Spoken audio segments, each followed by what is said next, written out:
Assalamu alaikum, dear students. Our today's topic metals and non-metals part 3. In the previous session we were reading about metals and their physical properties as they are.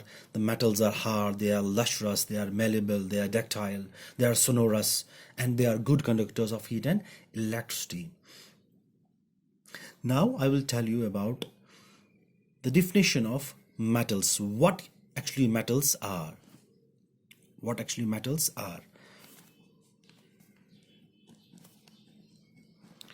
Metals. We have read about their properties, but due to some exceptions, this definition will let you know what actually metals are. As I have told you, the metals are hard, but there are some metals like sodium and potassium, they are soft. But why they have been kept into the metallic group? Or metals are solid at room temperature, but mercury is liquid at room temperature. But why mercury has been kept in metallic group?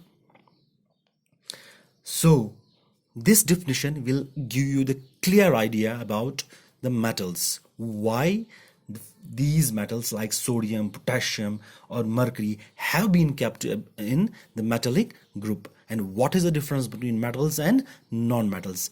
Metals, तो definition यहाँ पे हम definition आप इसकी definition हम बोलेंगे क्या होते हैं. ये वो सब्सटेंसेस होते हैं which are electropositive in nature. ये इंपॉर्टेंट चीज है. They are electropositive in nature. यही डिफाइन करता है मेटल्स एंड नॉन मेटल्स. जो नॉन मेटल्स होते हैं they are electronegative in nature, but metals are electropositive in nature. वो क्या होता है कि they have a tendency to lose electrons. जो इलेक्ट्रॉन्स है वो उनकी टेंडेंसी होती है लूज करने की, इसीलिए इनको मेटल्स ग्रुप में रखा जाता है. जो भी एलिमेंट हम पीरियोडिक टेबल में पढ़ेंगे जिसकी टेंडेंसी इलेक्ट्रोपॉजिटिव होगी, that has been kept into metallic group. Substances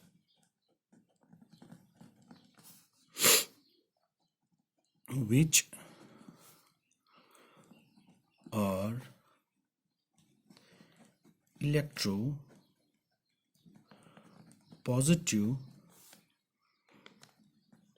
in nature, that is,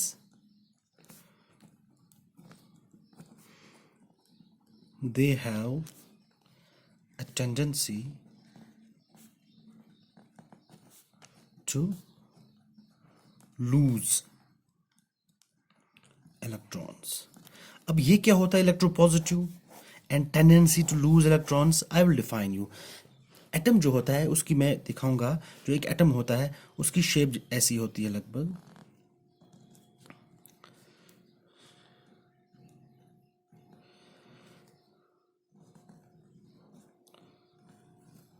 ये ऑर्बिट्स हैं, दे आर ऑर्बिट्स. यहां पे होते हैं. जो एटम एक होता है it's made up of electrons. किस चीज का बना होता है? एटम जो होता है ये बना होता है इलेक्ट्रॉन्स का, प्रोटॉन्स का एंड न्यूट्रॉन्स का. जैसे हम एग्जांपल मैं आपको बोलूंगा, एक घर है, ये ईंट का बना होता है, लकड़ियों का बना होता है, रेत का बना होता है, सीमेंट का बना होता है. जब ये सब मिल जाते हैं तो घर बनता है. ऐसे एक एटम होता है, ये इन तीन चीज़ों का बना होता है, इलेक्ट्रॉन्स, प्रोटॉन्स एंड न्यूट्रॉन्स.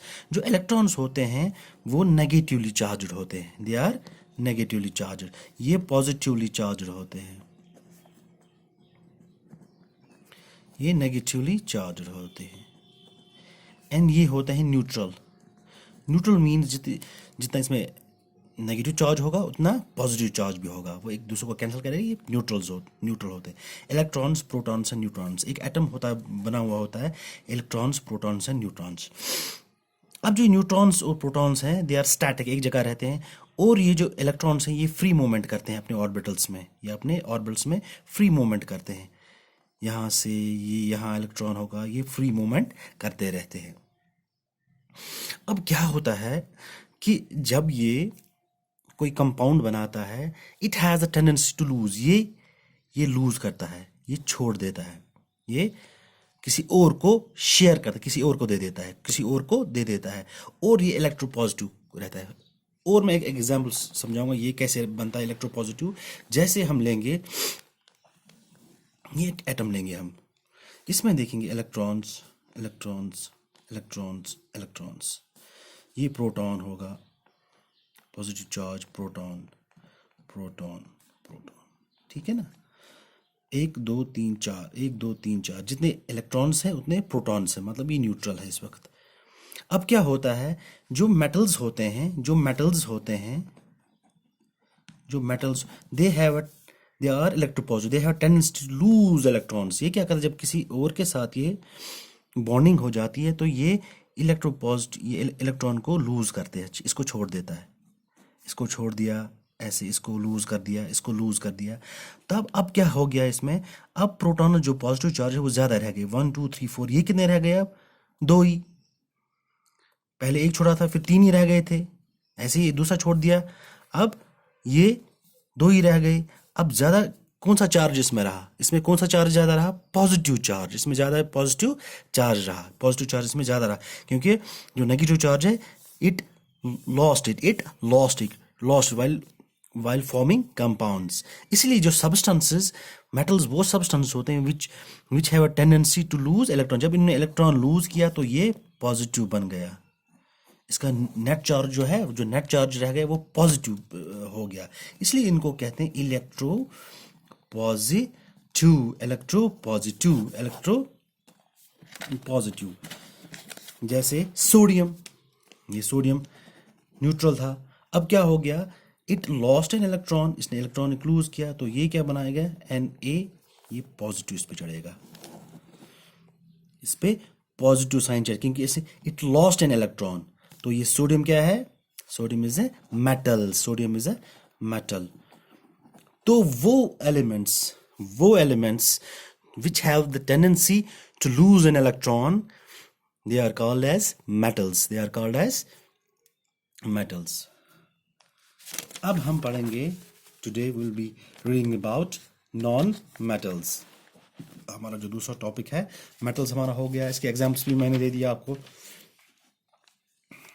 अब नॉन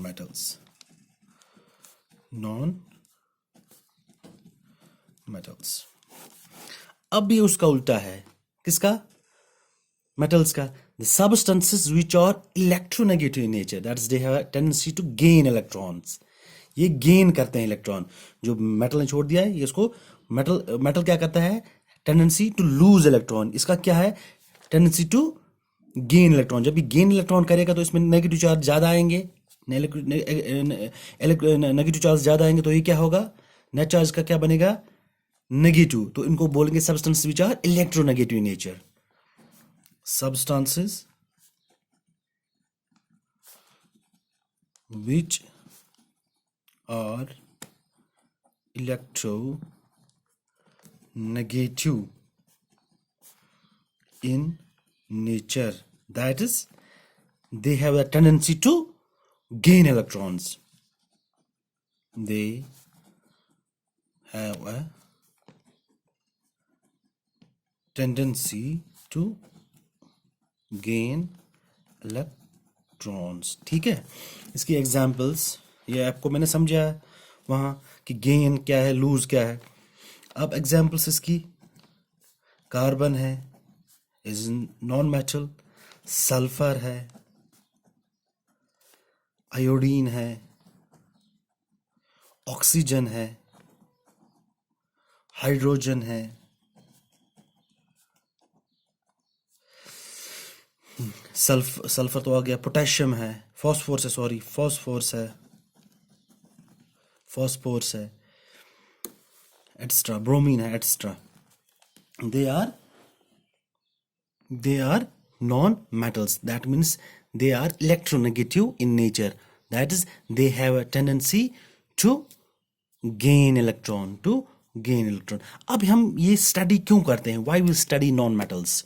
अब नॉन मेटल्स की क्या इंपॉर्टेंस है, वाई वी स्टडी इट, हम क्यों पढ़ते हैं।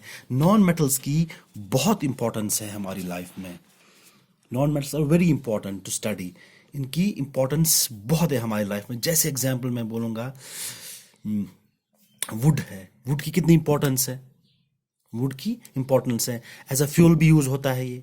घरों में हम लगाते हैं, अलमारियाँ बनाते हैं, बेड्स बनाते हैं। इसमें जो होता है carbon, would is made up of carbon, बहुत सारा कार्बन, नॉन मेटल। ऐसी एग्जाम्पल हम बोलेंगे, अगर हम ट्री लेंगे, एक ट्री, ये क्या इनहेल करता है, ये क्या पीता है, कार्बन डाइऑक्साइड। छोड़ता क्या है, ऑक्सीजन। ऑक्सीजन कौन पीता है, हम ह्यूमंस, ठीक है ना। कार्बन डाइऑक्साइड की वजह से इसकी फिर क्या होती है, फोटोसिंथेसिस हो जाती है। अगर कार्बन डाइऑक्साइड नहीं हो तो ये जिंदा नहीं रहेगा, अगर ऑक्सीजन हो तो हम जिंदा नहीं रहेंगे। As you know, carbon dioxide जो है, कार्बन डाइऑक्साइड जो है वो किसका बना है, कार्बन का और ऑक्सीजन का। उसमें कार्बन है और ऑक्सीजन है। ये भी नॉन मेटल, ये भी नॉन मेटल। ऑक्सीजन जो है ये भी नॉन मेटल, ठीक है ना। ऐसे हम देखेंगे, हम फर्टिलाइजर्स में यूज करते हैं, फर्टिलाइजर्स खाद science, fertilisers as a fertiliser use होता है ये। जैसे सल्फर है, फॉस्फोरस है, नाइट्रोजन है, etcetera. As a fertiliser use करते हैं ताकि हमारी क्रॉप प्रोडक्शन बढ़ जाए। एंड एज ए एंटीसेप्टिक, कहीं पे जख्म लग जाता है तो हम एंटीसेप्टिक एज ए यूज करते हैं। ये कौन सा नॉन मेटल, आयोडीन।